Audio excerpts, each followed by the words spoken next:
12 de fevereiro de 2016.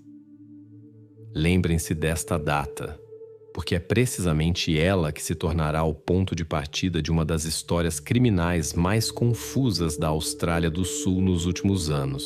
Nesse dia, num tranquilo subúrbio de Adelaide, na rua Greenwood, aconteceu algo que os moradores locais mais tarde chamariam de o desaparecimento impossível. Tudo aconteceu em plena luz do dia e à vista de dezenas de vizinhos, mas nenhum deles notou nada de invulgar. A casa número 24 não se distinguia das outras na rua. Uma casa de 2 andares comum, um relvado bem cuidado em frente à entrada, uma garagem para 2 carros. Segundo os vizinhos, era um bairro tranquilo onde todos se conheciam. Foi precisamente para lá, exatamente às 15h17, que Jessica Harper, de 8 anos, moradora da casa número 24, entrou, regressando das aulas da escola Mount Banks, quando os pais de Jessica, Sarah e Michael Harper, entraram em casa 3h30 depois, às 18h46, descobriram que Jessica não estava lá. À primeira vista, parecia que a menina tinha apenas saído por um momento para ir aos vizinhos ou passear. Mas logo se percebeu que a situação era muito mais complicada. Jessica desapareceu sem deixar rasto, como se tivesse evaporado no ar. Nos 9 anos seguintes, a polícia de Adelaide recolheu centenas de testemunhos e depoimentos, mas nenhum deles conseguiu desvendar o mistério daquele dia. Os investigadores reconstruíram meticulosamente a cronologia dos eventos. Às 15h17, a câmara de segurança de uma casa vizinha, instalada para vigiar a entrada da garagem, registrou o momento em que Jessica regressou da escola. Na gravação, vê-se claramente a criança a entrar, abrindo ligeiramente a porta branca da frente e desaparecendo atrás dela. A partir desse momento, a videovigilância torna-se inútil. Ninguém mais saiu ou entrou na casa até a chegada dos pais. Às 18h46, os pais regressaram à casa do trabalho. Abriram a porta da frente e sentiram imediatamente que algo estava errado. Jessica não estava em lado nenhum. Mais tarde, ao descreverem esses minutos à polícia, admitiram que inicialmente não sentiram ansiedade. Os casos em que a filha se atrasava nos vizinhos não eram raros. No entanto, após alguns minutos de busca dentro de casa e verificação dos quintais vizinhos, ficou claro que a situação era séria. Os pais ligaram para a polícia às 19h02. Os detetives que chegaram ao local avaliaram rapidamente a situação. Externamente, a casa era completamente normal. Todas as portas e janelas estavam fechadas e trancadas por dentro. Não havia sinais de luta ou tentativa de arrombamento. A casa estava em ordem. Na cozinha estava a mochila escolar de Jessica, ao lado um copo de leite meio vazio. Parecia que ela tinha simplesmente interrompido a sua atividade habitual da tarde, deixando as suas coisas na mesa. A investigação agarrou-se à gravação de vídeo dos vizinhos. A polícia reviu todas as gravações do período entre as 15 Harold e as 19 Isel várias vezes. Ninguém foi registrado a sair de casa. Mesmo a porta traseira da casa, que dava para o quintal, permaneceu intacta. O quintal era vigiado por outras 2 câmaras de vizinhos. Descobriu-se que não era possível isolar o momento do desaparecimento. Jessica entrou, mas não saiu por nenhuma das portas ou janelas. Foi então que a polícia começou a desenvolver as primeiras teorias e a procurar possíveis testemunhas. Os investigadores não podiam ignorar as estranhezas. 2 pessoas atraíram particularmente a atenção da polícia nas primeiras 24 horas após o desaparecimento de Jessica. O primeiro foi o vizinho da frente, Glenn Carter, um homem solitário que estava a reparar o telhado da sua própria garagem nesse dia. Os vizinhos apontaram-no imediatamente. O homem não gozava de grande respeito na vizinhança. Vivia como um eremita, quase não falava com ninguém. Aos investigadores, ele confirmou que viu Jessica quando ela regressava à casa, mas alegadamente não notou nada suspeito. Durante a busca à sua casa, também não encontraram nada suspeito, mas os vizinhos continuaram a considerá-lo um homem estranho. O segundo suspeito surgiu quase imediatamente. Era o professor de educação física da escola Mount Banks, Andrew Turner, que foi a última pessoa a ver Jessica no pátio da escola. O professor confirmou que acompanhou os alunos até os portões da escola, e a última a sair do recinto foi precisamente Jessica. Ele foi investigado imediatamente. Andrew não tinha antecedentes criminais, nem tinha sido observado em comportamento suspeito anteriormente. No entanto, a polícia notou que ele se contradisse várias vezes nos seus depoimentos ao descrever os eventos daquele dia. Contudo, também aqui não foram encontradas provas sérias do seu envolvimento no incidente. Já nas primeiras 24 horas da investigação, surgiu uma pista falsa que trouxe ainda mais confusão ao caso. O vizinho da casa número 26, o reformado Stephen Walsh, disse à polícia que por volta das 16 horas ouviu um grito curto, vindo, segundo ele, precisamente da casa dos Harper. Os investigadores verificaram imediatamente esta versão, mas nenhuma outra testemunha confirmou as palavras do homem. O próprio Walsh era conhecido por ser excessivamente fascinado por séries criminais e não era a primeira vez que fornecia informações não fidedignas à polícia. No entanto, o seu depoimento foi registrado no processo. Na noite do dia seguinte, a polícia decidiu usar cães de serviço, capazes de detetar até o rastro mais tênue. Um pastor alemão que já tinha participado várias vezes na busca de pessoas desaparecidas, detetou inicialmente com confiança o cheiro de Jessica junto à porta da frente. O rastro levou o cão para dentro de casa, diretamente a uma pequena despensa perto das escadas. Aqui, o animal parou inesperadamente, como se tivesse embatido numa parede invisível. O cão estava claramente nervoso e recusava-se a avançar. A polícia abriu imediatamente a despensa, mas não havia ninguém lá dentro. Na despensa havia apenas coisas velhas, caixas e algumas latas de tinta. Após este incidente, a investigação mergulhou definitivamente na incerteza e nas contradições. Parecia que o mistério do desaparecimento de Jessica Harper não tinha explicação racional. E nos 9 anos seguintes, esta investigação tornar-se-ia, passo a passo, cada vez mais estranha e confusa. Neste caso, como se veio a verificar, não houve coincidências aleatórias. Mas os detetives ainda não entendiam por que o vizinho da frente, aquele mesmo Glenn Carter recluso, se tornou tão subitamente o centro das atenções. Em breve, a polícia deparou-se com novas estranhezas que lançaram uma sombra de dúvida sobre a explicação aparentemente simples. Os detetives voltaram à casa de Carter após o incidente com o cão, que teimosamente parou em frente à despensa vazia na casa dos Harper. À primeira vista, a casa vizinha parecia banal. Móveis comuns, jornais velhos na mesa, chávenas com chá frio. Mas uma divisão chamou imediatamente a atenção dos investigadores. O quarto parecia muito diferente do que se poderia esperar de um homem solteiro de meia-idade. A maior parte do espaço livre era ocupada por um enorme congelador industrial. Os detetives verificaram imediatamente o histórico de compra e descobriram que Carter tinha adquirido este aparelho cerca de 5 meses antes do desaparecimento de Jessica, em setembro de 2015. Este facto não se encaixava na lógica habitual. O homem não tinha nenhum negócio relacionado com alimentos, não praticava caça ou pesca e nunca encomendava grandes quantidades de produtos. Então, para que precisaria de tal equipamento? Este congelador fez os detetives olharem para o vizinho de forma diferente. Não como uma testemunha casual, mas como alguém que possivelmente escondia algo. A investigação começou, passo a passo, a reconstruir o quadro do dia em que Jessica desapareceu. Carter insistia que estava ocupado a reparar o telhado da sua própria garagem e que guardava regularmente as ferramentas no barracão. Segundo ele, esteve à vista praticamente todo o dia, e qualquer pessoa poderia confirmar isso. De facto, a câmara de vigilância registrou que o vizinho aparecia frequentemente na imagem, movendo-se entre a garagem e o barracão. Mas a câmara não captava tudo. Simplesmente não havia confirmações diretas das suas palavras sobre a presença contínua à vista. Os peritos forenses decidiram recorrer a outras fontes de informação. Entre os itens apreendidos para verificação estava uma pulseira inteligente pertencente ao suspeito. A análise revelou-se um facto inesperado.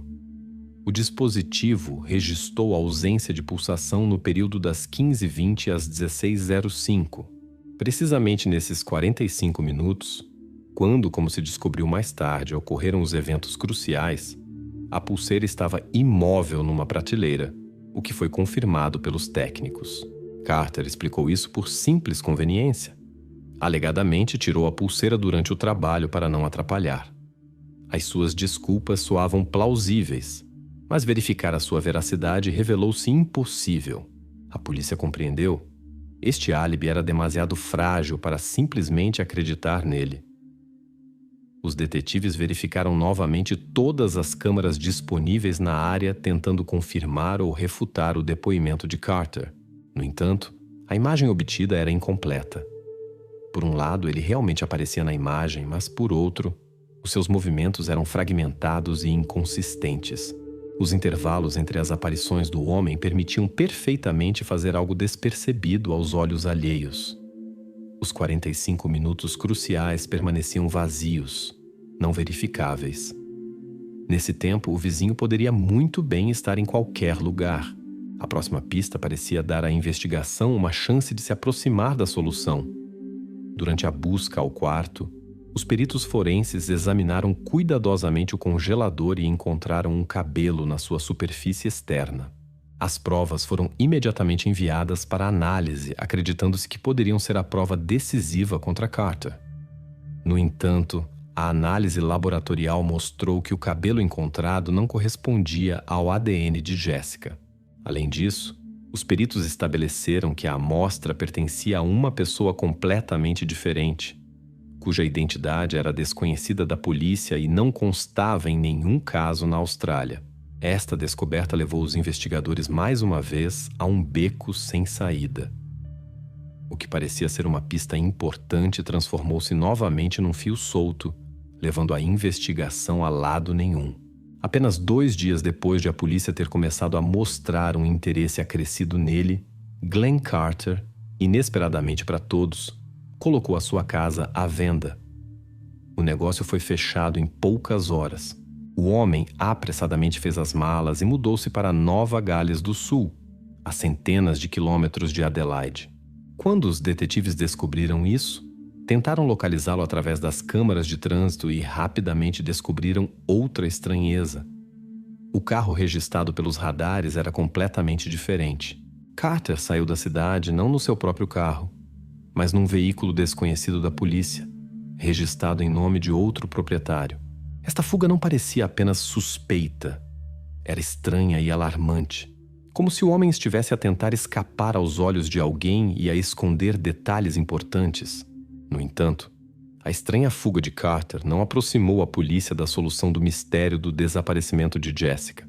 Pelo contrário, levou os investigadores a desviar a atenção para algo que tinham evitado até então: os próprios pais de Jessica, o seu círculo mais próximo e a casa, que agora parecia muito menos segura do que antes. A partir desse momento, a investigação tomou outro rumo. A polícia começou a olhar na direção da própria família Harper. A casa, que até então era vista pelos detetives exclusivamente como o local do crime, tornou-se objeto de profundo interesse. Nem tudo era tão transparente e compreensível como parecia à primeira vista. Durante a verificação da situação financeira da família Harper, surgiu informação que imediatamente fez os detetives deixarem de lado outras versões e olharem mais atentamente para a figura do pai de Jessica, Michael. Descobriu-se que apenas 3 semanas antes daquele dia fatídico, o homem tinha aumentado secretamente o valor do seguro em nome de Jessica para $500 mil australianos, uma quantia sem precedentes para uma família comum. Tal passo não era típico nem do orçamento familiar dos Harper, nem do seu comportamento habitual. Ao mesmo tempo, os detetives notaram imediatamente que este ajuste não tinha sido de forma alguma declarado à mãe, Sarah Harper. Pedidos oficiais mostraram que Sarah nem sequer suspeitava de tal decisão do marido, descobrindo tudo apenas depois de os investigadores começarem a fazer perguntas. O facto de Michael ter ocultado intencionalmente a alteração da apólice de seguro da esposa tornou-se o primeiro sinal de alarme. Isto levou a polícia a questionar se o ganho financeiro poderia ter sido um fator nesta história. Os investigadores iniciaram imediatamente uma verificação de Michael e do seu círculo, examinando cuidadosamente as contas bancárias, históricos de crédito e possíveis dívidas da família. Em breve, os detetives depararam-se com outro facto que aumentou as suspeitas. Na noite anterior ao desaparecimento de Jessica, por volta das 23h40, os vizinhos ouviram claramente um conflito ruidoso vindo da casa dos Harper. As vozes pertenciam a um homem e a uma mulher. Presumivelmente eram Michael e Sarah. As testemunhas descreveram a discussão como bastante emotiva, embora não conseguissem distinguir as palavras. No entanto, quando a polícia interrogou oficialmente o casal, eles negaram categoricamente o facto do conflito. Segundo a sua versão, a noite decorreu calmamente e ambos foram dormir por volta das 10 da noite, sem quaisquer incidentes. As discrepâncias nos depoimentos do casal e dos vizinhos colocaram novamente em dúvida a sinceridade dos pais. Os detetives tiveram de admitir que a vida familiar dos Harper era muito mais complicada do que parecia inicialmente. Na noite de 11 de fevereiro, véspera do desaparecimento de Jessica, os vizinhos registaram claramente uma discussão dentro da casa. No dia seguinte, Michael e Sarah negaram qualquer situação conflituosa. Esta forte divergência nos depoimentos levou os detetives a ponderar sobre motivos ocultos. A verificação no local de trabalho e entre os amigos da família também não trouxe clareza. Parentes e conhecidos próximos descreveram a família como bastante feliz, sem sinais óbvios de problemas sérios ou conflitos. No entanto, a investigação já tinha o facto da manobra financeira oculta com o seguro, que permitia supor o contrário. Os detetives decidiram focar-se novamente em Michael, estudando cuidadosamente cada detalhe sobre ele e os possíveis motivos. Nesta situação, um dos principais investigadores, o inspetor Adams, apresentou uma nova versão do ocorrido, considerando-a a mais provável.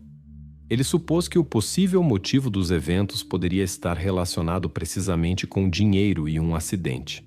O inspetor começou a verificar possíveis cenários em que Jessica poderia ter se ferido acidentalmente em casa na ausência dos pais.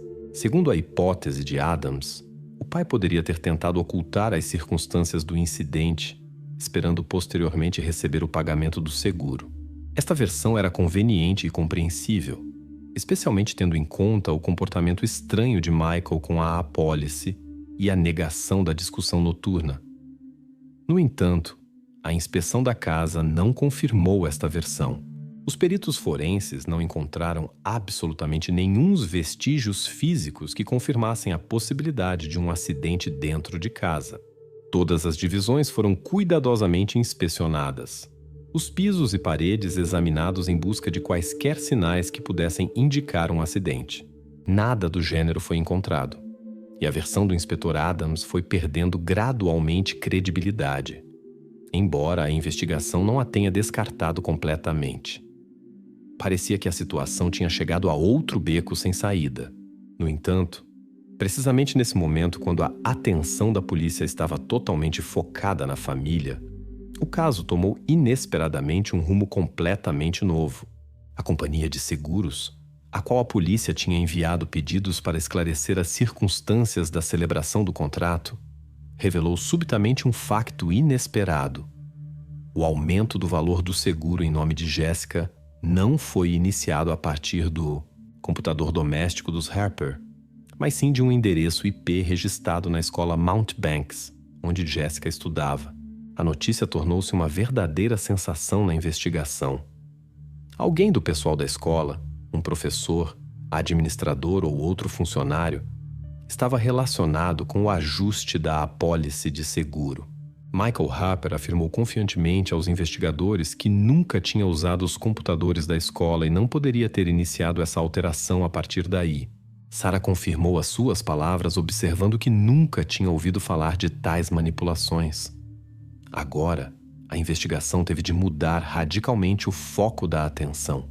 A família, que acabara de se tornar o centro das suspeitas, foi gradualmente relegada para segundo plano. No campo de visão da polícia surgiu um funcionário da escola, uma pessoa que poderia ter acesso discreto a computadores e documentos, uma pessoa que até agora tinha evitado a atenção. A partir deste momento, a investigação entrou numa nova fase, ainda mais complexa. Parecia que o caso de Jessica Harper estava definitivamente atolado em contradições e confusão, tornando-se mais um caso arquivado nos arquivos da polícia australiana. Mas em 2022 ocorreu um evento que mudou completamente o rumo da investigação. Uma descoberta inesperada num local onde ninguém a procurava fez novamente os detetives reverem as conclusões antigas e olharem para os materiais com olhos frescos. No início de março de 2022, 6 anos após aquele dia fatídico no subúrbio de Adelaide, o voluntário de busca Jason Miller descobriu 2 botões do uniforme escolar de Jessica numa pequena ravina perto da estrada Tarndee. Esta área ficava a quase 40 quilômetros da casa da família Harper, e anteriormente a polícia nunca a tinha considerado seriamente como um local potencial para descobertas importantes. Os peritos forenses deslocaram-se imediatamente ao local e confirmaram a autenticidade dos botões. A sua marcação única correspondia totalmente ao uniforme que Jessica usava na escola Mount Banks. Além disso, os botões apresentavam danos característicos. Não estavam arrancados, mas sim partidos, o que indicava possível força física. No entanto, o facto mais surpreendente para os especialistas foi o estado do tecido à volta dos botões. A análise mostrou que o tecido não apresentava absolutamente nenhum sinais de exposição prolongada ao ar livre, nem danos causados pela chuva e pelo sol, nem vestígios de mofo ou decomposição das fibras. Esta descoberta surpreendeu até os criminalistas mais experientes. Objetos que passaram 6 anos ao ar livre não poderiam permanecer nesse estado. Os especialistas examinaram cuidadosamente o local da descoberta das provas. A ravina situava-se numa secção remota da estrada Tarndee, rodeada por arbustos densos e raramente visitada até pelos habitantes locais. O voluntário que descobriu os botões disse aos investigadores que os notou por acaso, quando parou perto da estrada para uma pequena pausa durante a busca por outra pessoa desaparecida. Numa inspeção mais detalhada, a equipe de investigação descobriu que não foram encontrados nenhuns outros objetos pessoais ou pegadas à volta dos botões, o que levantou imediatamente questões sobre a sua origem e a autenticidade da cena. As provas pareciam ter sido deixadas ali de propósito, intencionalmente. A polícia expandiu imediatamente o perímetro de busca, tencionando verificar todos os possíveis vestígios na área circundante. No contexto destas descobertas, surgiu um sério conflito de opiniões entre os peritos forenses. Uma parte dos especialistas afirmava com confiança que os botões tinham sido plantados na ravina intencionalmente, com o objetivo de desviar a investigação do caminho certo. O seu principal argumento era o estado surpreendentemente intacto do tecido, claramente contraditório às condições do local. Insistiam que um fragmento de roupa tão limpo e intacto não poderia ter permanecido ali durante anos sem ser notado. No entanto, outro grupo de peritos apresentou um ponto de vista oposto. Consideravam que os botões poderiam fazer parte da cena original do crime. Segundo esta versão, os objetos poderiam ter estado anteriormente num local fechado ou num carro, e só depois terem sido descartados ou perdidos neste local. Isso explicaria a preservação do tecido, pois a chegada à ravina poderia ter ocorrido muito mais tarde do que se supunha inicialmente. A polícia compreendia que toda a investigação subsequente dependia da interpretação correta deste facto. Por isso, foi tomada a decisão de realizar buscas em grande escala na área da ravina. Durante várias semanas, a polícia realizou escavações minuciosas e inspeções de toda a área circundante. Unidades especiais com equipamento para busca de sepulturas ocultas chegaram ao local e examinaram cuidadosamente cada centímetro do terreno, mas o resultado desta operação intensiva foi a ausência total de quaisquer novas descobertas. Nenhum item de vestuário, objeto pessoal ou outra prova capaz de confirmar a ligação do local com Jessica foi encontrado. Tornou-se óbvio que a Ravina era mais uma pista falsa, apesar da promissora descoberta dos botões. Os investigadores novamente não tinham nada além de contradições estranhas e incompreensíveis. A investigação estagnou novamente, ameaçando tornar-se mais um caso arquivado por resolver. No entanto, exatamente uma semana após as buscas infrutíferas na Ravina, os detetives receberam informações da pequena cidade de Murray Bridge, localizada a aproximadamente 80 quilômetros do local da descoberta dos botões. Lá, a polícia local deteve acidentalmente um homem por posse ilegal de armas. Durante a busca à sua residência particular, as autoridades descobriram fragmentos de ossos humanos no quintal, debaixo de uma laje de betão. A descoberta tornou-se imediatamente objeto de atenção intensa de todas as unidades policiais da Austrália do Sul. A polícia de Murray Bridge estava ciente do caso notório de Adelaide e transmitiu imediatamente a informação aos colegas. O suspeito detido não tinha figurado anteriormente no caso de Jessica Harper e era completamente desconhecido dos investigadores que trabalhavam no seu desaparecimento. No entanto, o local, a natureza da descoberta e as circunstâncias levaram a equipa de investigação de Adelaide a partir imediatamente para Murray Bridge. Com a descoberta de restos mortais humanos em Murray Bridge, a polícia voltou ao caso de Jessica Harper. O dossiê, que esteve praticamente parado durante vários anos, voltou à mesa do inspetor-chefe. Parecia que nesta história confusa tinha surgido uma pista real capaz de finalmente aproximar a polícia da solução dos eventos de fevereiro de 2016. A análise de ADN, concluída em 26 de maio de 2025, confirmou finalmente o que a polícia e os familiares de Jessica Harper tanto temiam. Os restos mortais, descobertos sob a laje de betão no quintal da casa em Murray Bridge, pertenciam, sem dúvida, a Jessica. O longo período de incerteza terminou, mas em vez de alívio, surgiram novas questões, ainda mais pesadas e desagradáveis. Durante todo este tempo, a chave para a solução esteve muito mais perto do que alguém queria acreditar. A casa em Murray Bridge, onde ocorreu a terrível descoberta, revelou-se propriedade de uma pessoa bem conhecida da investigação. A verificação dos documentos mostrou que o proprietário era ninguém menos que o vizinho dos Harper do subúrbio de Adelaide, o mesmo Glenn Carter, o homem que a polícia procurava sem sucesso após a sua partida súbita quase 10 anos antes. Conseguiu mudar de nome e praticamente desaparecer no novo local. Agora, todas as peças do puzzle começaram a encaixar-se.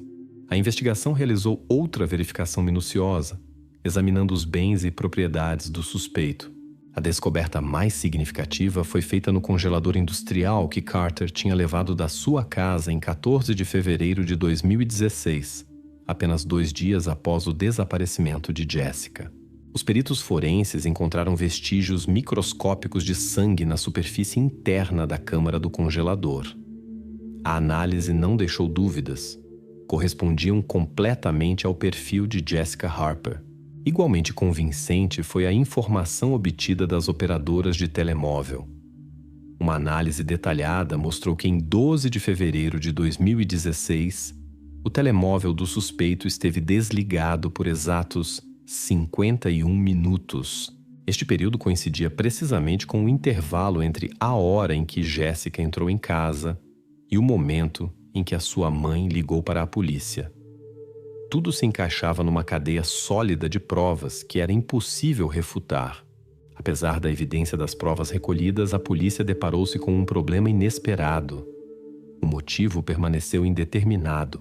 Carter permaneceu em silêncio durante todos os interrogatórios, sem demonstrar qualquer emoção e sem dar à investigação a oportunidade de compreender as suas intenções. Durante a avaliação psiquiátrica, descobriu-se que o homem sofria de transtorno de personalidade antissocial. Os psiquiatras forenses destacaram especialmente a sua tendência patológica para controlar situações e pessoas ao seu redor. Tal comportamento é frequentemente acompanhado pela coleção das chamadas situações controladas, onde a pessoa manipula todos os aspectos do que está a acontecer, sentindo a sua superioridade a partir disso. Mas uma resposta direta à pergunta "por quê?" nunca foi dada. Carter revelou-se muito mais calculista e previdente do que os investigadores supunham. Após a sua detenção, vieram à tona detalhes de manipulações cuidadosamente planeadas que lhe permitiram enganar a polícia durante anos. Descobriu-se que pouco antes de vender a sua casa em Adelaide, Carter realizou uma grande remodelação das paredes internas, disfarçando e escondendo completamente a despensa que tanto interessara ao cão de serviço nos primeiros dias de busca. Além disso, ele betonou a fundação, destruindo quaisquer vestígios físicos e impossibilitando a realização de novas perícias no antigo local de residência. Outro estratagema, revelado após a detenção, foi a compra de antigos rádios da polícia. Durante vários anos, Carter ouviu metodicamente as comunicações das equipas de busca, acompanhando cada passo da investigação e controlando o seu progresso externamente. Isso permitiu-lhe estar sempre um passo à frente e apagar habilmente os seus rastros. Confirmaram-se também as suspeitas de que os botões do uniforme escolar de Jessica foram intencionalmente plantados por Carter na ravina perto da estrada Tarndie. Isto foi feito para direcionar a investigação por um caminho falso e desviar a polícia do seu verdadeiro rasto. Em 4 de outubro de 2025, no Supremo Tribunal da Austrália do Sul, decorreu a leitura da sentença.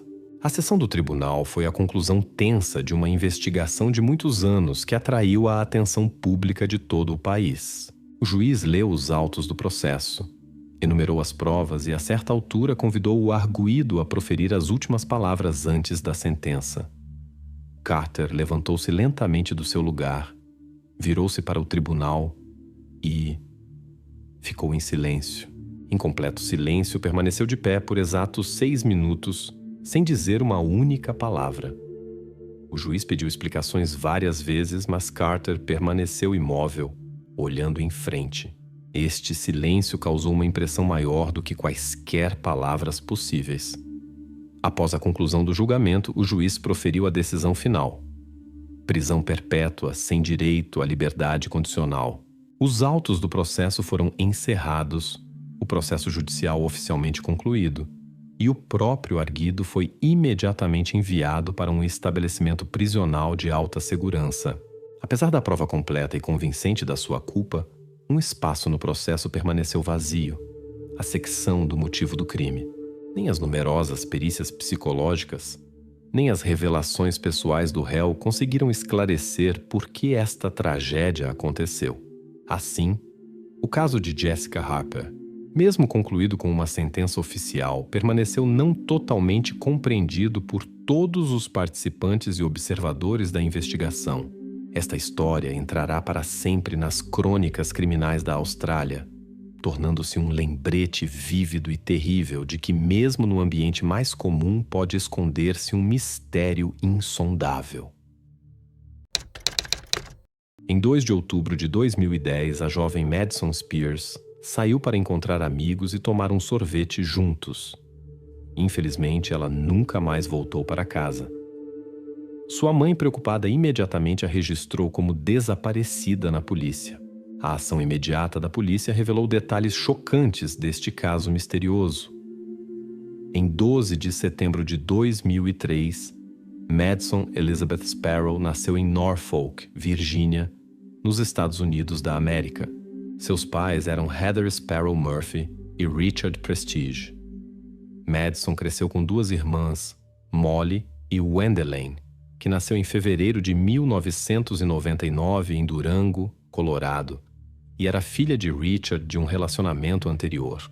Na cidade de Newark, no condado de Newcastle, Delaware, onde a família se estabeleceu, ocorreu uma história notável.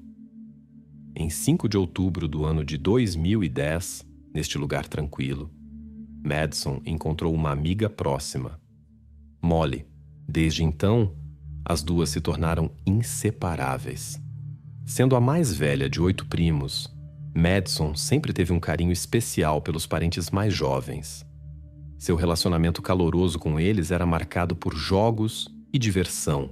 Ela adorava fazer shows de mágica para eles, tornando cada dia inesquecível e divertido.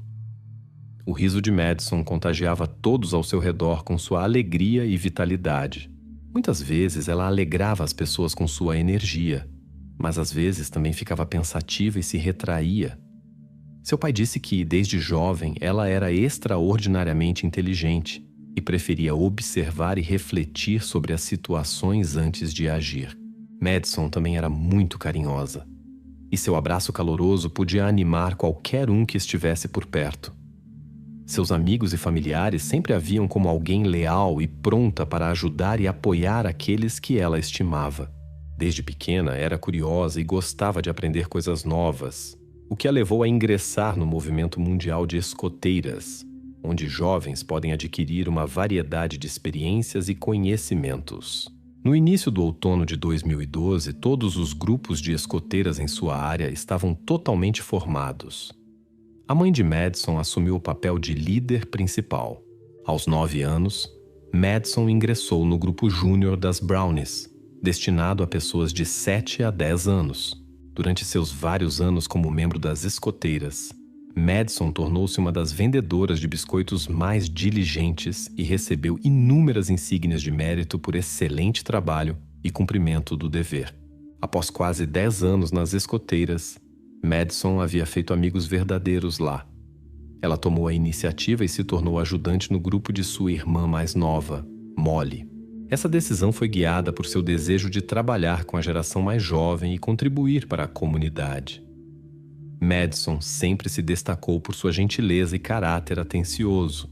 Suas ações eram inspiradas por seu juramento de servir a Deus e ao país, ajudar as pessoas em todas as situações da vida e viver de acordo com as regras do escotismo. Como a maioria dos jovens, Madison adorava se divertir. Seu humor e gosto por brincadeiras a tornaram uma verdadeira piadista entre seus colegas. A energia e criatividade de Madison eram evidentes na forma como organizava todos os tipos de eventos para seus amigos, desde noites de cinema até festas de beleza, onde faziam manicure e pedicure. Após noites de festa, Madison muitas vezes só acordava às 2 da manhã. Nos últimos anos do ensino fundamental, o encontro com Annikus Dalchinski abriu um novo capítulo nesta história. Nascida em 9 de julho de 2003 em Newark, a colega de idade rapidamente se tornou não apenas uma colega de classe, mas uma amiga próxima. O estudo conjunto para as provas fortaleceu essa amizade. Infelizmente, não se sabe muito sobre a vida de Annika.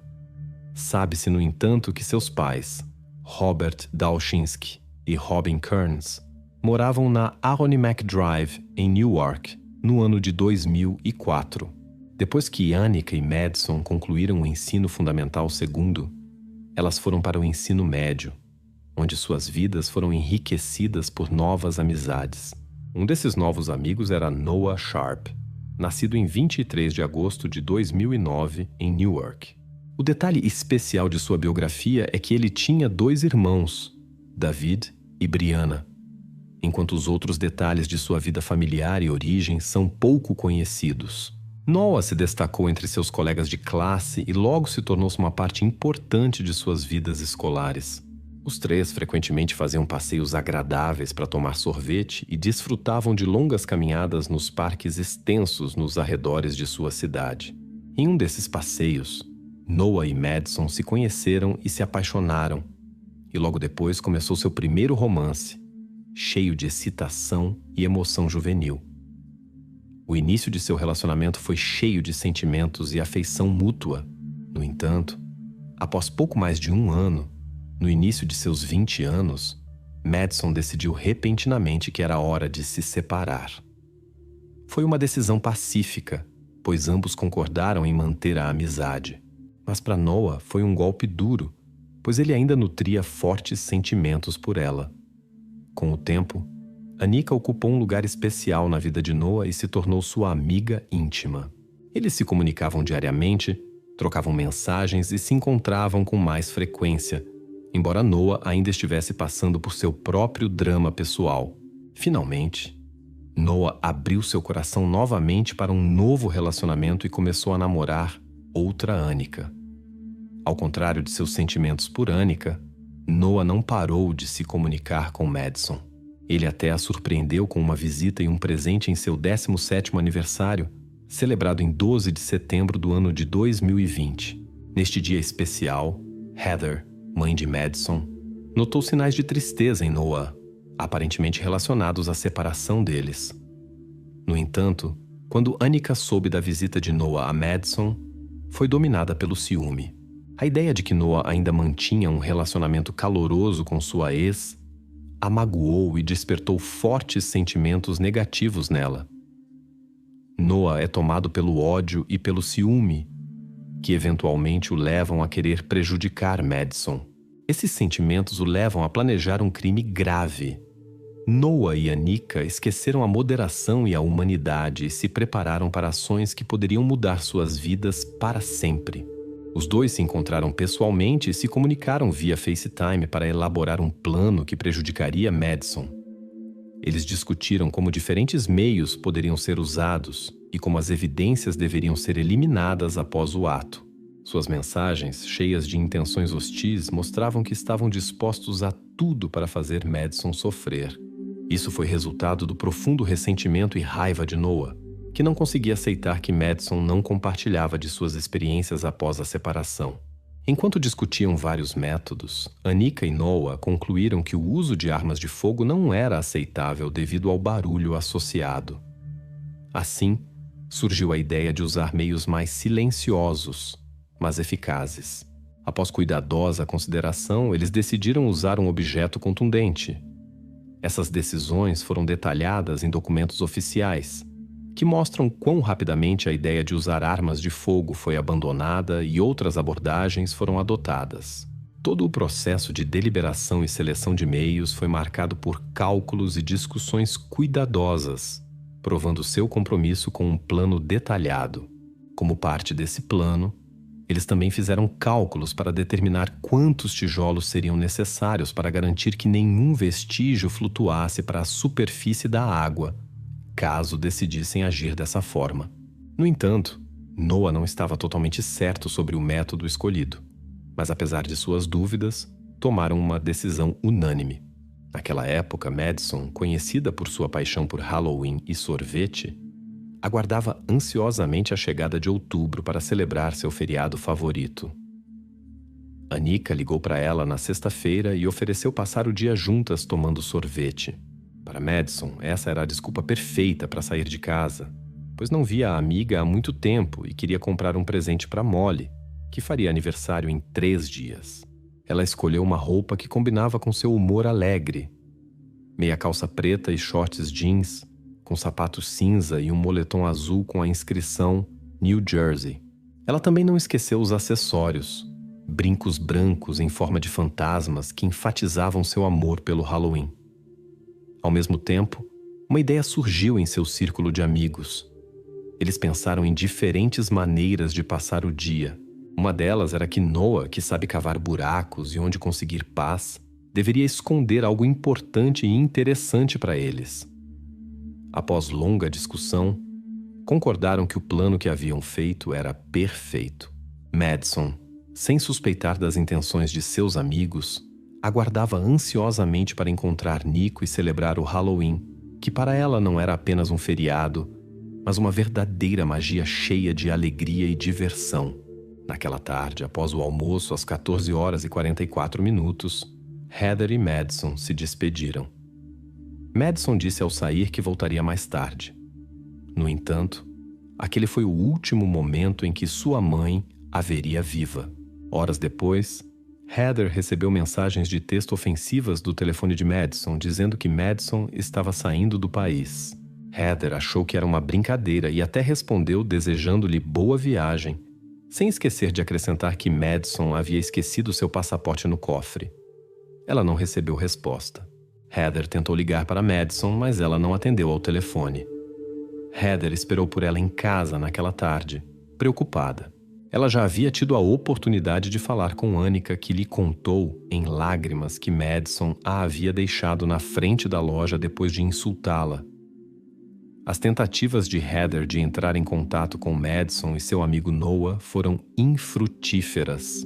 A preocupação de Heather aumentou quando recebeu mensagens estranhas dos amigos de Madison, que também estavam confusos. Heather, que passou o dia inteiro preocupada, inicialmente seguindo sua rotina diária e levando mole para as escoteiras e aulas de natação, agora refletia sobre o comportamento estranho de Madison. Deprimida e preocupada, ela decidiu verificar o quarto de Madison. Tudo estava em seu lugar no quarto: o dinheiro do aniversário, suas roupas e seu cartão de crédito. Isso preocupou Heather ainda mais, pois nada indicava que Madison pretendia sair de casa.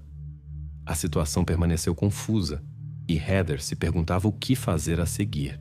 Naquela noite memorável de 2 de outubro de 2020, Madison, de 17 anos, não havia voltado para casa.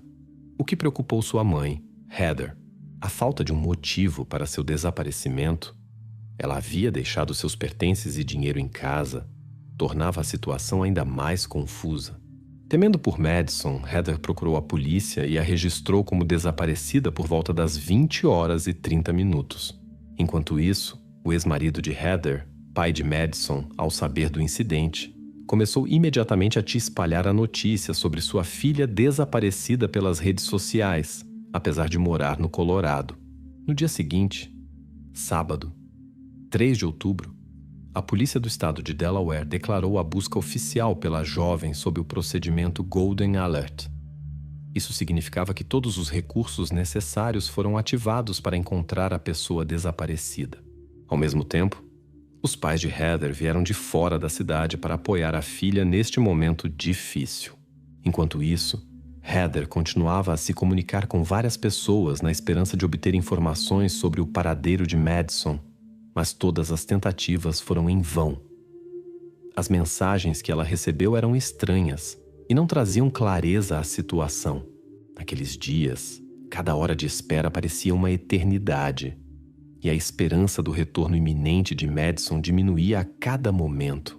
Não muito longe da universidade, nos campos da região, uma busca em grande escala por Madison ocorreu durante 2 dias, envolvendo não apenas a polícia e equipes de busca, mas também parentes e amigos. A mídia da cidade contribuiu noticiando o desaparecimento de Madison e pedindo informações.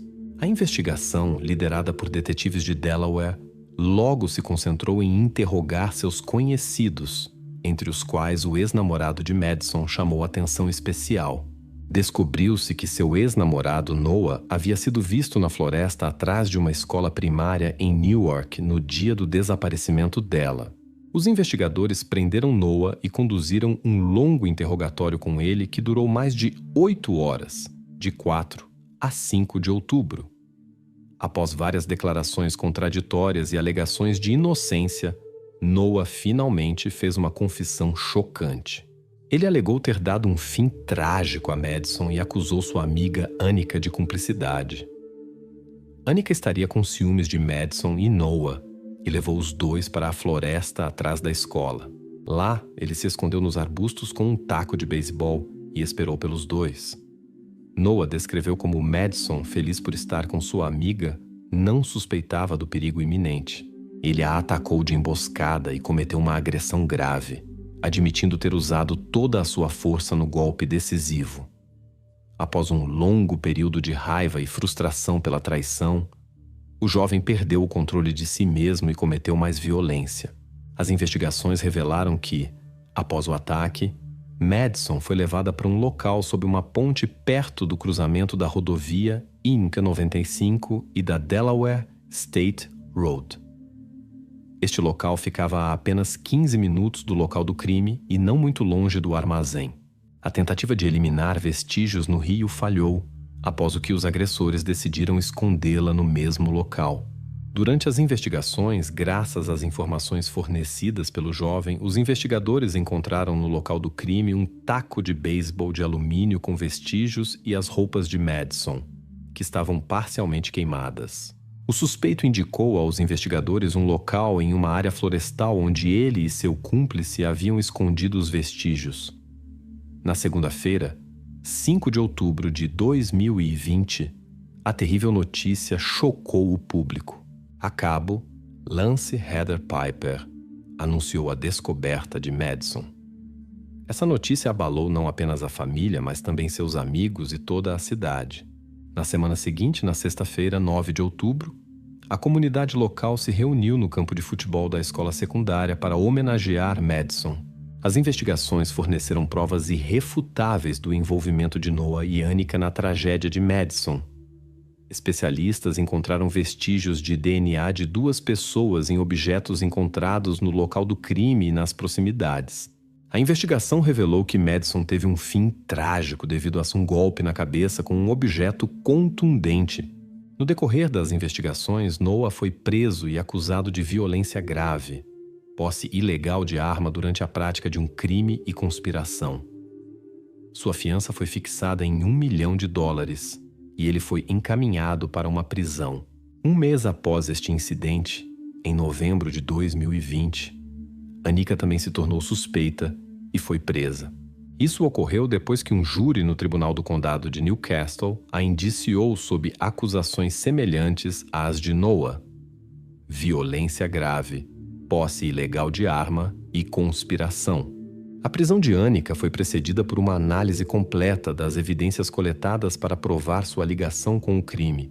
Enquanto a família estava profundamente triste e desesperada com a perda de Madison, Heather expressou sua incompreensão e amargura pelo fato de Madison ter sido tirada da vida sem motivo aparente. Ela exigiu garantias do sistema de justiça de que os perpetradores não poderiam prejudicar outros nem a si mesmos. No centro do julgamento estava Noah, que havia confessado o crime aos investigadores, mas se recusou a se declarar culpado no tribunal. Isso levou a especulações de que sua defesa poderia argumentar no tribunal que Noah era inimputável no momento do crime. Em uma audiência no tribunal, a advogada de defesa de Noah declarou que ele poderia estar sofrendo de esquizofrenia no momento do crime e estava sob tratamento psiquiátrico. Ela também alegou que Noah havia sofrido uma lesão na cabeça 3 semanas antes do crime em Chester County, Pensilvânia, o que levou a problemas de memória e outras complicações. No entanto, a causa exata e a gravidade da lesão na cabeça permaneceram desconhecidas. Em maio de 2021, ocorreu um evento que chocou o público. Annika confessou um crime grave e conspiração da mesma categoria.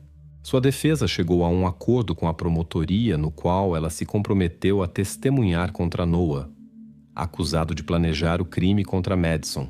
Dos documentos apresentados ao tribunal, ficou claro que várias pessoas, incluindo o círculo social de Madison, haviam relatado anteriormente que Noah tinha uma suposta segunda identidade. A promotoria, no entanto, argumentou que a história do alter ego havia sido espalhada pelo próprio Noah. A justiça teve que esperar 2 longos anos. Finalmente, em 20 de outubro de 2022, o julgamento começou no condado de Newcastle. A maioria das testemunhas foi convocada pelos promotores adjuntos Matt Frawley e John Towns. Na sala do tribunal do condado de Newcastle, horas de gravações dos interrogatórios do jovem Noah por policiais foram reproduzidas. Os presentes viram como a história do jovem mudou ao longo do tempo, até que ele finalmente fez uma confissão. Os advogados de defesa contestaram veementemente essas evidências. Eles argumentaram que o interrogatório durou muito tempo e que seu cliente estava sobrecarregado. A advogada de defesa Mônica Jerome alegou que os policiais manipularam Noah durante o interrogatório, dizendo-lhe exatamente o que dizer e pressionando-o. A promotoria apresentou mensagens de texto entre Noah e Annika como prova, nas quais o plano do crime era discutido. A defesa, no entanto, tentou convencer o público de que as mensagens de texto não foram enviadas por Noah, mas por alguém que controlava seu dispositivo e que não foi ele quem se comunicou com Annika. Durante o julgamento, os depoimentos da mãe e do irmão de Noah se mostraram contraditórios. David insistiu que seu irmão chegou em casa na noite de 2 de outubro com roupas molhadas, como se tivesse estado em um pântano, enquanto sua mãe Nikia garantiu que Noah estava seco. Quando Noah entrou em casa, segundo Nikia, Anika logo o seguiu, parecendo calma. David, no entanto, testemunhou que Anika entrou furiosa e bateu a porta com força. Durante o interrogatório, o promotor Matt Fraley apontou contradições no depoimento de Nikia. Ele perguntou se ela havia falado com Noah sobre as evidências contra ele, o que ela negou. Mais tarde, no entanto, foi reproduzida uma gravação de sua conversa telefônica gravada 1 mês antes do julgamento. Nela, eles falavam sobre um vídeo de vigilância da escola primária que mostrava Noah com Anika em frente à escola 1 hora antes do incidente. Noah disse à mãe que seu rosto não era reconhecível no vídeo, ao que ela reagiu com alívio. No entanto, o vídeo mostrava um jovem afro-americano semelhante a Noah em tamanho e estatura que entrou na floresta com Anika, segurando um taco de beisebol. Durante o julgamento, os advogados do réu Noah falaram sobre uma possível lesão na cabeça que ele teria sofrido em 13 de setembro de 2020. Eles também mencionaram outro incidente, que não foi oficialmente confirmado, uma queda de bicicleta pouco antes de seu interrogatório na delegacia em 4 de outubro. A defesa suspeitou que esses incidentes poderiam ter desencadeado uma amnésia parcial em Noah, o que explicaria a inconsistência de suas declarações à polícia. A promotoria, então, levantou a hipótese de que a lesão em questão poderia ter sido uma parte planejada da conspiração para cometer o crime contra Madison, ao que os advogados de Noah reagiram com pouca confiança. Durante o julgamento, que durou 8 dias, Anika, testemunha de acusação, confirmou as acusações contra Noah durante seu depoimento de aproximadamente 3 horas. Ela descreveu como Noah a havia feito acreditar que Madison estava espalhando fofocas pelas suas costas. No entanto, familiares e amigos de Madison enfatizaram que ela sempre tratou seus conhecidos com respeito. Depois que a promotoria apresentou mais de 250 provas, os jurados levaram apenas 3 horas para chegar a um veredicto, que foi então apresentado ao juiz Ferris Wortham na última quinta-feira de outubro do ano de 2022. Pouco antes do anúncio da sentença, o juiz pediu calma à multidão. No banco dos réus estava Noah Sharp, de 22 anos, que foi considerado culpado de todas as acusações e condenado à prisão perpétua sem possibilidade de liberdade condicional. Enquanto os jurados deliberavam sobre seu veredicto, Noah e sua mãe permaneceram impassíveis. Ao mesmo tempo, a família Sparrow não conseguiu conter as lágrimas de alívio. Ao sair da sala do tribunal, Noah se virou para a mãe e sorriu para ela. Para Anika, também acusada, a promotoria pediu prisão perpétua com possibilidade de liberdade condicional após 30 anos, pois ela era considerada menor de idade sob a lei de Delaware no momento do crime. Em circunstâncias misteriosas, uma filha de uma família americana desapareceu sem deixar rastros de sua casa tarde da noite. As autoridades policiais iniciaram imediatamente a busca, que logo os levou a uma série de descobertas surpreendentes e imprevisíveis. Após resolver o mistério do desaparecimento, os investigadores se depararam com um novo conjunto de perguntas perturbadoras que aprofundaram ainda mais o segredo. Rowan Ford, nascida em 11 de abril de 1998 em San Diego, Califórnia, mudou-se logo após o divórcio de seus pais com sua mãe para o Missouri, para essa aconchegante cidadezinha de Stella. Em sua nova casa, a mãe conheceu David, o que levou a um novo casamento e à expansão da família com irmãos do primeiro casamento e uma filha nascida em comum. Assim, Rowan ganhou 4 irmãos com os quais mantinha um relacionamento caloroso e amigável. Rowan passou a maior parte de sua juventude ao ar livre, explorando os arredores da cidade em sua bicicleta, aproveitando a natação e se dedicando ao desenho. Ela também se envolveu ativamente na escola dominical da igreja local, onde ajudava os outros e sempre chegava primeiro. Aos 9 anos, em novembro de 2007, Rowan já demonstrava um alto grau de independência devido aos horários de trabalho de sua mãe, que trabalhava à noite em uma loja local, e a ocupação de seu padrasto, que trabalhava na fazenda durante o dia. Naquele dia, 2 de novembro, ela estava sozinha em casa. Sua mãe havia ido para o turno e o padrasto ainda estava no trabalho na fazenda. De manhã, quando Colin voltou para casa do turno da noite por volta das 9, ela notou a ausência de Rowan no quarto. A sua pergunta ao marido sobre onde Rowan estava, ele explicou que Rowan havia decidido passar a noite na casa de uma amiga e que ele havia dado permissão. Devido ao pequeno tamanho da cidade, ele não achou necessário perguntar com quem exatamente. Preocupada, Colin decidiu verificar com as amigas de Rowan. Depois de percorrer algumas ruas da pequena cidade, ela percebeu que sua preocupação era justificada. Nenhuma das amigas havia visto Rowan naquela noite. Após buscas infrutíferas por toda a cidade, Colin insistiu em informar a polícia. A reação do xerife foi imediata. Ele começou com uma visita à família para interrogar David, que havia visto Rowan por último.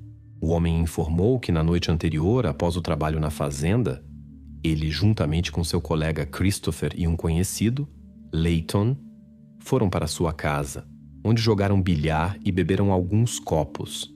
Depois que os amigos compraram tudo o que precisavam para o encontro na loja local, 3 deles foram para a casa de um deles, onde passaram algumas horas em um ambiente agradável. Quando escureceu, Christopher expressou o desejo de voltar para sua casa na cidade vizinha, onde morava em um trailer, e convidou Ethan e David para continuar a noite em sua casa. David, tendo se certificado de que sua enteada Rowan dormia profundamente, concordou e foi com eles. No caminho pararam para comprar mais álcool e passaram o resto da noite no trailer de Christopher. 1 hora depois, David pediu a Ethan que o levasse de volta. Para evitar um encontro com a polícia devido ao seu estado após o consumo de álcool, Ethan escolheu estradas menos movimentadas. Em casa, David adormeceu quase imediatamente, mas logo foi acordado por Rowan, que pediu permissão para passar a noite na casa de uma amiga. Sem pensar muito, ele concordou e voltou a dormir. A polícia encarou essa história com ceticismo, especialmente a decisão de deixar Rowan sair à noite sem fazer mais perguntas sobre seu destino. O xerife suspeitou que David poderia estar de alguma forma envolvido no desaparecimento de Rowan, embora não houvesse provas concretas disso. Durante todo o dia e noite adentro, a polícia, juntamente com os moradores da cidade e dos assentamentos vizinhos, organizou uma operação de busca pela desaparecida Rowan, na pequena cidade de Stella, que conta com apenas cerca de 150 almas. A notícia de seu desaparecimento se espalhou rapidamente, dada a estreita ligação da família com a comunidade. Normalmente, os jovens aqui brincavam despreocupadamente nas ruas, mas o desaparecimento inexplicável encheu os corações dos moradores de preocupação e medo. As primeiras 24 horas de busca terminaram sem quaisquer pistas ou vestígios de Rowan.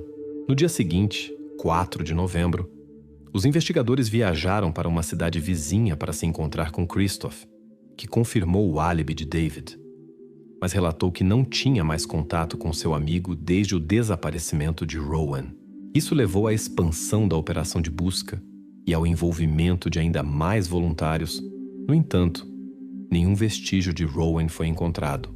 A manhã seguinte foi marcada pela participação de agentes do FBI, que trabalharam ativamente em várias hipóteses sobre o incidente.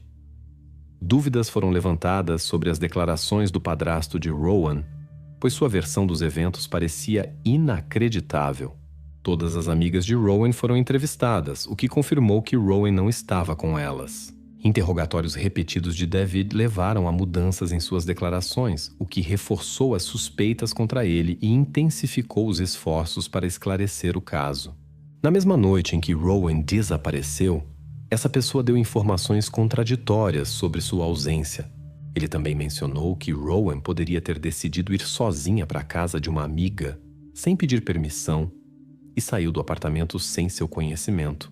Durante a investigação, descobriu-se que ele havia pego emprestado o carro de sua mãe naquela noite, o que não havia sido comunicado anteriormente à investigação. Com isso, Os investigadores decidiram apreender tanto sua picape pessoal quanto o carro da mãe para uma inspeção detalhada, mas nenhum vestígio de crime foi encontrado. Paralelamente, os investigadores decidiram conversar novamente com Christoph e Newton, pois ambos haviam passado a noite do desaparecimento com o suspeito. Christoph foi convidado para a delegacia, onde repetiu sua versão dos eventos já declarada anteriormente. Ele também concordou em ser interrogado usando um detector de mentiras, cujos resultados não mostraram sinais de engano. E logo depois, foi liberado. Apenas algumas horas depois de deixar a polícia e voltar ao trabalho, Christoph viu o carro do xerife Clark passando e acenou para ele parar. O xerife Clark, chefe do departamento de polícia de Whitman, conhecia Christoph há 17 anos e mantinha uma relação amigável com seus pais adotivos, o que lhe rendeu seu respeito. Após a morte da mãe de Christoph, ele frequentemente buscava o apoio de Clark. Em seu encontro, discutiram o desaparecimento de Rowan, embora Clark não estivesse diretamente envolvido na investigação. No entanto, Clark sentiu que o comportamento de Christoph parecia estranho e suspeitou que ele poderia estar escondendo algo. No momento em que cada minuto era crucial para o destino da desaparecida Rowan, Clark decidiu não esconder suas suspeitas e buscou ajuda do FBI. Ele marcou uma reunião com os agentes e compartilhou suas suspeitas de que Christopher poderia estar escondendo detalhes importantes sobre os eventos daquela noite. Possivelmente até mesmo a pedido do próprio Christopher. Essas informações poderiam indicar seu envolvimento no desaparecimento de Rowan. O xerife afirmou ter construído uma relação de confiança com Christopher e estava pronto para tentar convencê-lo a compartilhar a verdade, temendo as consequências de um envolvimento. Na noite do mesmo dia, Christopher foi à casa da mãe de Rowan para se informar sobre o andamento da investigação. Em sua ausência, agentes do FBI chegaram decidindo conversar novamente com a mãe de Rowan. Quando Christopher os encontrou, confirmou sua versão anterior dos eventos daquela noite, mas expressou pela primeira vez suspeitas em relação a David e ofereceu sua ajuda para descobrir a verdade. Ele estava até disposto a correr um risco, sugerindo usar-se como isca com um dispositivo de escuta para obter uma confissão de David. Os agentes, no entanto, decidiram adiar esse plano por enquanto e perguntaram a Christopher sobre locais onde David poderia ter escondido evidências relacionadas ao caso. Na manhã seguinte, após receber informações de um homem, a polícia iniciou uma investigação minuciosa dos locais indicados e ampliou o raio de busca no distrito de Stella. Ao mesmo tempo, David foi novamente convidado para um interrogatório no FBI, onde continuou a negar qualquer culpa. As tentativas de investigação em sua casa permaneceram infrutíferas, deixando os investigadores sem provas. Enquanto isso, Christoph visitou o xerife Clark para relatar suas interações com os agentes. Durante a conversa, Clark teve a sensação de que Christoph estava escondendo algo importante. Após a reunião, o xerife contatou imediatamente os investigadores e expressou a suspeita de que Christoph poderia ter informações que poderiam incriminar David. Supondo que Christoph queria compartilhar informações importantes, mas hesitava. Os agentes do FBI insistiram que Clark tentasse convencê-lo. Dado o contato repetido de Christoph com o xerife sobre o caso, era provável que ele realmente quisesse revelar alguns detalhes cruciais. Em 7 de novembro, Christoph foi novamente convidado à delegacia para obter seu consentimento para a busca do cofre na casa de David, onde Christoph morava temporariamente após perder sua própria casa e onde seus pertences pessoais ainda estavam guardados. Christoph concordou sem objeções com a busca de seu trailer e de seu carro. Forneceu uma amostra de DNA e respondeu novamente às perguntas dos investigadores. Quando os investigadores decidiram investigar mais a fundo os eventos daquela noite e pediram a Christopher para confirmar a versão apresentada por David, a situação tomou um rumo inesperado. Christopher revelou que a narrativa de seu amigo não era precisa, o que levou os investigadores a esclarecer as verdadeiras circunstâncias com ainda mais determinação. A pressão das autoridades policiais apenas afastou Christopher ainda mais, levando-o a se defender e a recusar qualquer comunicação adicional sob a ameaça de uma acusação pelo desaparecimento de Rowan. A reunião foi interrompida e Christopher deixou a delegacia. Ele correu na mesma noite para o xerife Clark, reclamando do tratamento injusto dos investigadores e considerando a possibilidade de buscar assistência jurídica. O xerife, reconhecendo seu direito a um advogado, aconselhou-o, no entanto, a entender os motivos da investigação e a continuar apoiando a busca por Rowan. Christopher declarou que não estava mais disposto a cooperar com os investigadores e preferia se comunicar exclusivamente com Clark. No decorrer da conversa, sob a pressão persistente do xerife, Christopher não conseguiu conter as lágrimas. Confessou seu carinho por Rowan e negou qualquer pensamento de querer prejudicá-la. Ele lembrou como havia se aproximado da jovem, quase se tornando parte de sua família e recebendo o apelido carinhoso de Tio Christopher. O xerife, percebendo seu estado emocional, tentou convencer o homem a revelar tudo o que sabia sobre os acontecimentos. No momento em que Christopher fazia sua declaração, visitantes entraram na delegacia, distraindo o xerife Clark da conversa. Clark se dedicou aos visitantes e, enquanto isso, Christopher deixou o prédio despercebido, sem revelar as informações que pretendia revelar.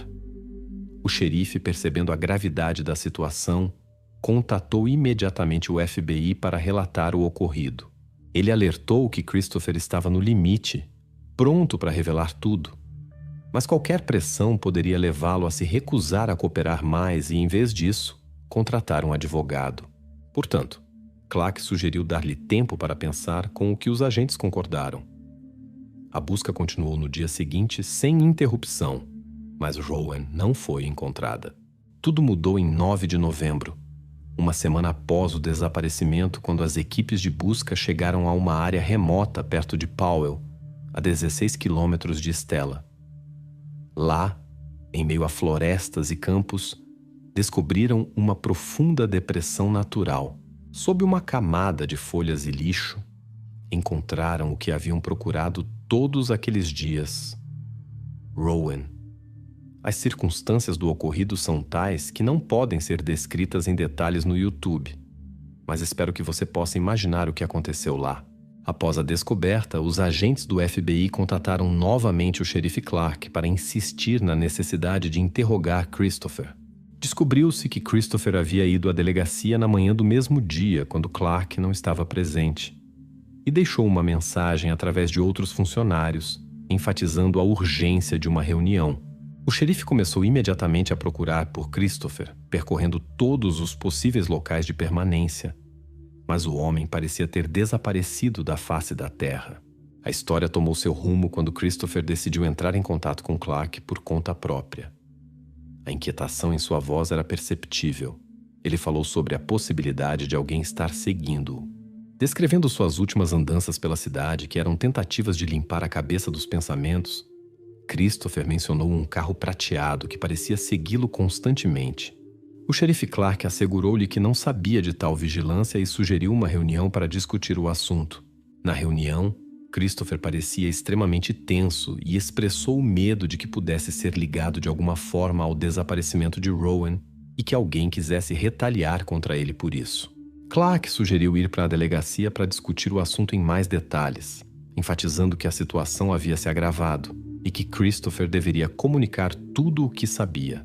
Em frente à delegacia, Christopher foi novamente dominado pelas emoções, mas insistiu que não queria falar em um ambiente tão cheio de gente.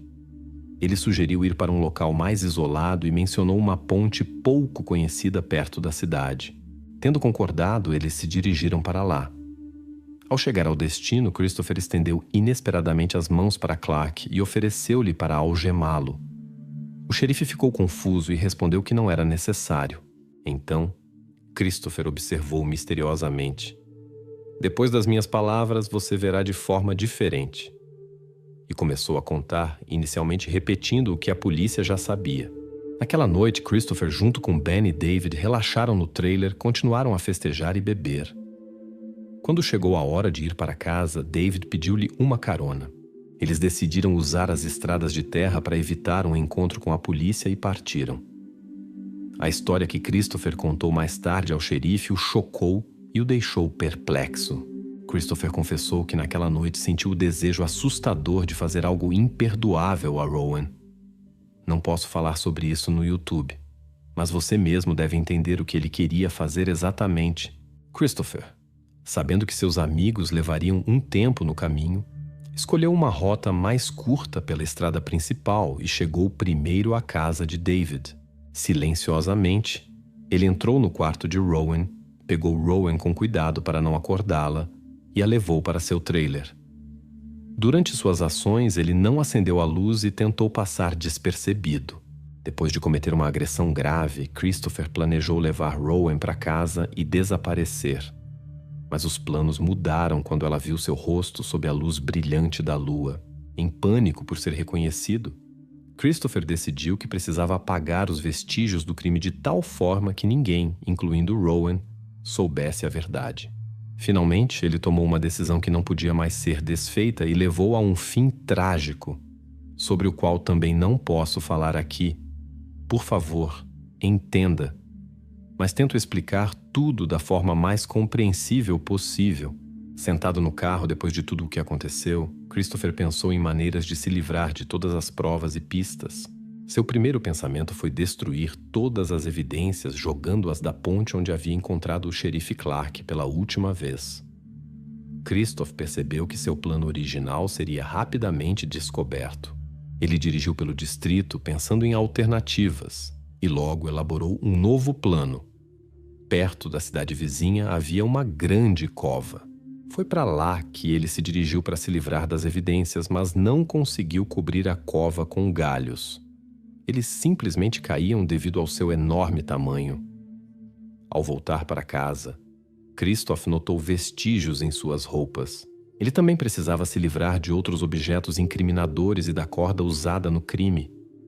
Ele juntou tudo em um grande barril de metal para queimar, mas percebeu que fogo aberto poderia atrair atenção indesejada. Finalmente, ele arrastou o barril para o celeiro e o incendiou lá. O xerife Clark ficou confuso com esses eventos. O tempo todo ele havia considerado David o culpado e Christopher apenas uma testemunha que retinha informações. Descobrir que alguém que ele conhecia há quase 20 anos poderia fazer algo assim foi um choque para o xerife. Christopher, que tem 3 filhos de um divórcio, sempre pareceu um cidadão cumpridor da lei. Mas a verdadeira imagem das ações de Christopher destruiu essa impressão. Depois de contar sua história, Christopher concordou voluntariamente em ir para a delegacia, e o xerife nem achou necessário algemá-lo. No entanto, após repetir sua confissão aos agentes do FBI, ele foi preso. Enquanto Christopher expressava sua disposição em permitir uma busca em seu trailer e carro, ele terminou sua declaração lamentando o ocorrido e mencionando que havia passado os dias seguintes em lágrimas. Os investigadores, refletindo sobre sua confissão, decidiram então se encontrar com David e informá-lo sobre a confissão de Christopher. Eles estavam preocupados com o comportamento estranho do homem e a inconsistência de suas declarações, o que levantou a suspeita de que ele poderia estar escondendo as ações de seu amigo. Mas a próxima reviravolta dos eventos foi ainda mais surpreendente. Após o interrogatório, David mudou repentinamente sua história sobre os eventos. Ele alegou que ao chegar em casa naquela noite, constatou o desaparecimento de Rowan de seu quarto e imediatamente suspeitou que Christopher pudesse tê-la levado. Com o carro de sua mãe, ele dirigiu até a casa de Christopher e testemunhou o ocorrido. Em vez de tentar salvar um membro da família, David decidiu se juntar a Christopher e depois ajudá-lo a esconder os vestígios do crime.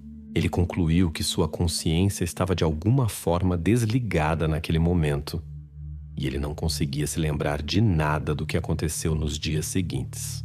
Os investigadores, confusos com essa reviravolta, recorreram novamente a Christopher para pedir explicações sobre as declarações de David. Christopher, no entanto, insistiu que David não estava envolvido nos eventos e que tudo aconteceu exatamente como ele havia descrito originalmente. Isso confundiu ainda mais os investigadores, mas a história de Christopher estava totalmente de acordo com as evidências encontradas. As declarações de Christopher foram confirmadas pelos resultados da investigação, o que contribuiu para o esclarecimento da investigação. Ao investigar o terreno no trailer, os investigadores descobriram um barril cheio de cinzas e, no carro, notaram cabelos humanos.